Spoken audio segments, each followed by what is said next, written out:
Hello and welcome to the Sugar Oven Studio. I'm Faisy the Baker, and in today's video, we are going to be making the most flavor-filled and delicious mini 3-tier pumpkin cakes.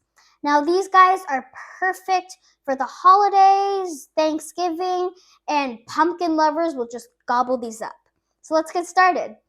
Before we get started, make sure to preheat your oven to 350 degrees Fahrenheit. So our first step can either be done in a stand mixer, or if you don't have that, you can use a large bowl and use an electric handheld mixer or beater. So in your stand mixer or bowl, you're going to combine 4 room temperature eggs, 2 cups of granulated sugar, 3/4 cup of oil, and you can use really whichever oil you want. You can use coconut oil. I'm using avocado oil, canola oil, vegetable oil, but 3/4 cups of oil, and 1 can of pumpkin puree, which is 15 ounces. So now that you have your first 4 ingredients in your bowl, for a stand mixer, you're gonna start on low speed and gradually increase to like a medium high.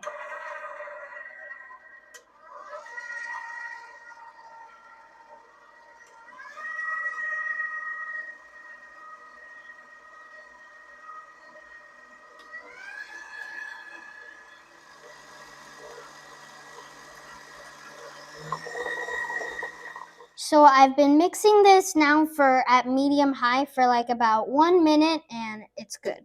So now we're gonna move on to the second step.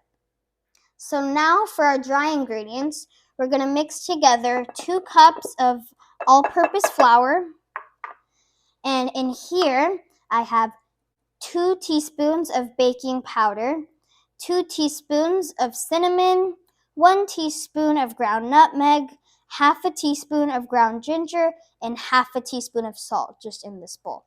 And now we're gonna add that to our all-purpose flour, and we're gonna mix these all together.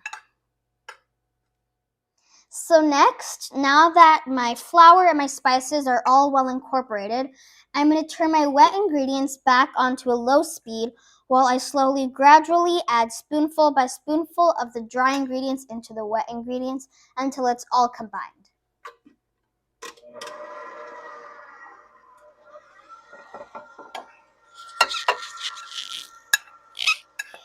And while this is mixing, the flour and unmixed batter might stick to the sides. So every now and then, I'm going to tap the sides of the pan to get that flour on the sides back into the bowl. This will help make sure that everything is mixed well. So all my flour is into this mixture, but I'm going to turn the speed off for a second because as you can see, there's still a lot of flour on the edges that the tapping will not help with. So I'm just going to, with a spatula, kind of get all of that flour back into the mixture so it can all be mixed in. And same over here with the head, I'm just going to get all of it off and into the mixture. Once everything is scooped down, I'm going to bring it back up and I'm going to mix it some more at like a medium speed until everything is incorporated.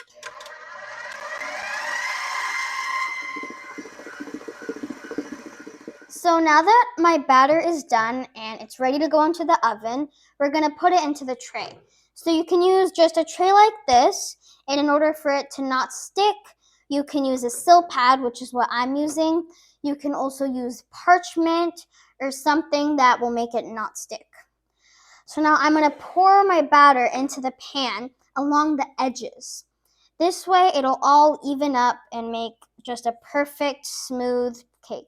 If you pour it into the middle, it'll just clump up and it won't spread out. So I'm going to take it and pour it along the edges like this.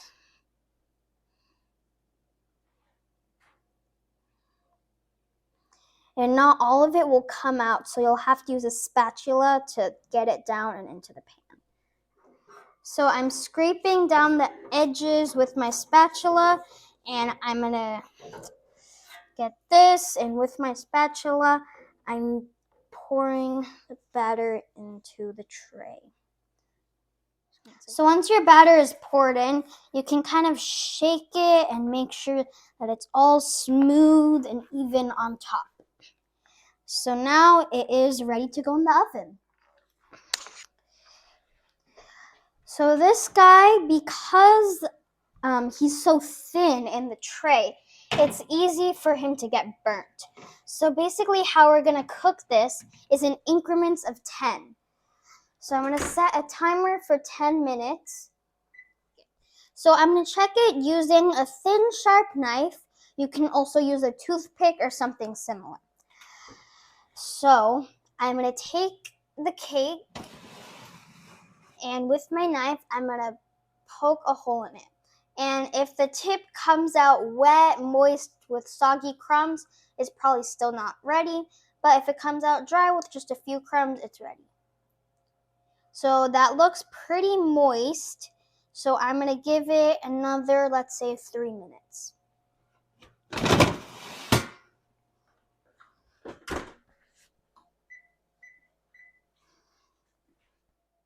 Okay, so my cake is now ready. As you can see, when I pull it out, no crumbs. My cake is ready. So, with hot pads, I'm going to carefully take the cake out.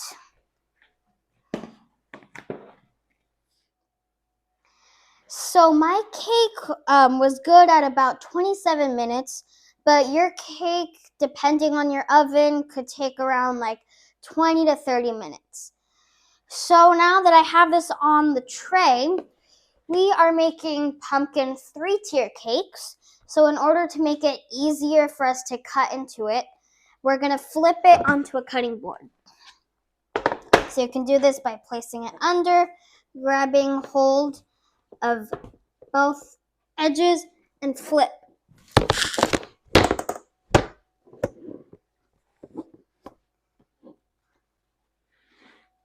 And now this tray is still hot, so I'm going to leave it here, and once it cools, we'll be able to just take the tray off, and our cake will be here.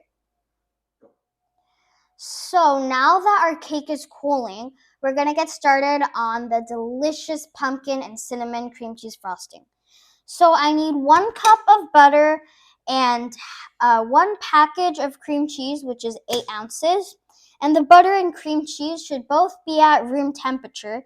And as you can see, the butter, I can easily press my finger into it, and it's indented, and it's super easy to cut up. So we're going to cut up the butter and cream cheese so that our mixer can easily mix it up. So right now I'm adding in the cream cheese, and then we're going to mix it all up. Okay, so we're going to beat together our butter and cream cheese with a paddle head attachment, or if you're using an electric handheld mixer or beater, you can just beat it. And we're going to beat it until it's light and fluffy, which will take about like 2 to 3 minutes. We're going to start on low and bring it up to a medium high.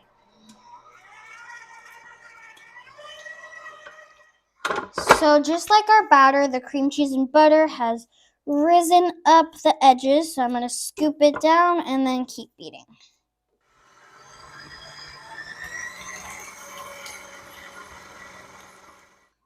So we've been beating it for about like 3 to 4 minutes, and here it is, light and fluffy.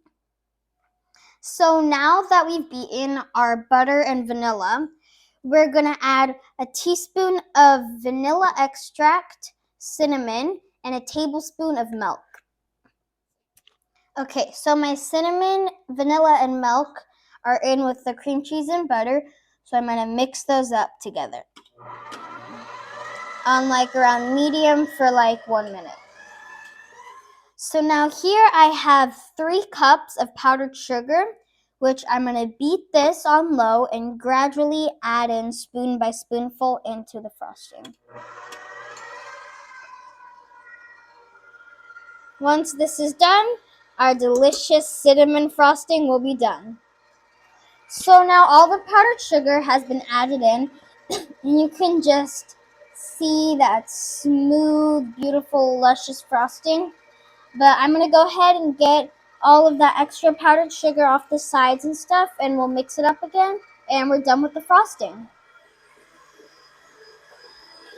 So now that our delicious pumpkin cinnamon cream cheese frosting is all done, we're going to move back onto the cake, and I'm going to put this in the fridge. Okay, so now that our cake and tray have cooled, I'm going to take this off. And there is our beautiful, delicious pumpkin cake. I'm going to peel off the sill pad. This cake turned out really nice. It's moist. It smells delicious. So now for the 3-tier part, you're going to use a cookie cutter. And you can use whatever shape you want. I'm just using one like this. So try to maximize the most tiers that you can get out of your cake so none is wasted. And you're just going to cut circles.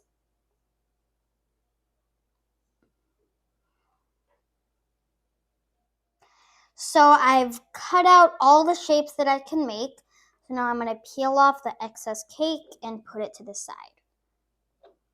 So as you can see here now, we have all of our pieces for our mini 3-tier cakes. But you might ask, what are we going to do with all these excess scraps?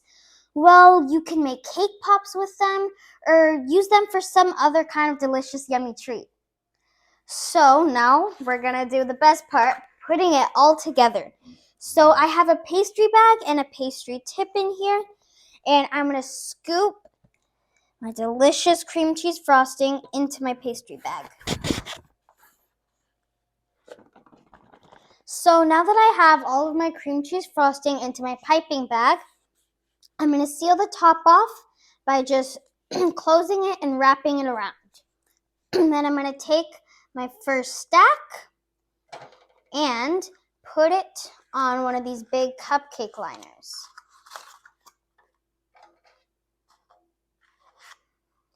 And then we're going to squeeze from the top and put some cream cheese frosting in there and put my next layer on. Push it down a little bit. Pipe.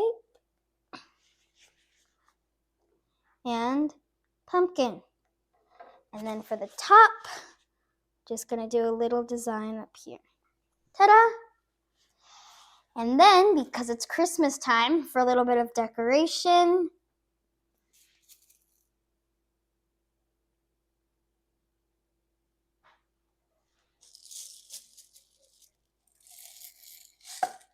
some green and red sprinkles with a little sparkly ball on top. And ta-da! We have it. Our first pumpkin 3-tier cake. So we're just finishing up the last and final pumpkin cake towers. And it's totally okay if your towers are like leaning like this one. I mean, it's a tower, people. Like the Leaning Tower of Pisa. So here we have it. Our final pumpkin cake tower stacks. And if you are having trouble with your cream cheese frosting, you can always put it back in the fridge if it's getting too runny. Because, of course, it's cream cheese and butter and it'll melt easily. Well, here they are, our final product of these beautiful and delicious 3-tier pumpkin cakes. I really hope that your friends and family enjoy these, and don't forget to subscribe. Thank you so much for joining me at the Sugar Oven Studios. And don't forget to visit my website, sugarovenstudios.com. Thank you. Bye, everybody.